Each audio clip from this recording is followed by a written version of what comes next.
Husband yang jaga anak-anak, Suami jaga. pergi seorang umrah. Helmi jaga anak-anak.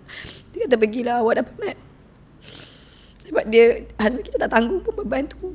Sebab dia tak pandai kan, dia tak pandai nak accept kan. Faham. Jadi kita yang tanggung. Lepas tu kita minta dia break. Lepas tu dia bagi, dia izinkan. Saya pun pergilah, saya pergi dengan mak mertua masa tu.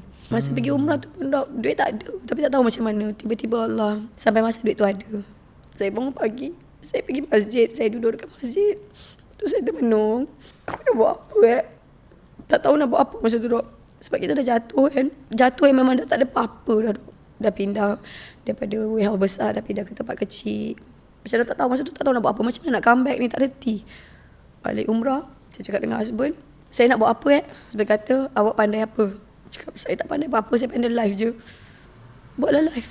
So saya buat live, saya buat apa dok. Saya ni, masa kita nak comeback dulu, kita pernah macam-macam tahu. Live petang, live pagi, live malam, tak jadi.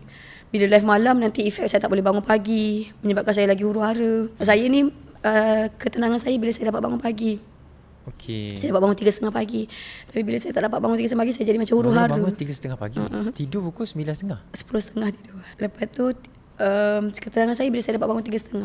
So, itu yang membuatkan saya boleh hadap semua tu. Sebab saya yakin Allah ada kan. Lepas tu kita bangun, bila kita susah tu, banyaklah yang kita belajar tentang sepenuh pergantungan pada Allah. Jangan mengharapkan siapa-siapa. Harap pada Allah saja. Itulah kisah-kisah dia.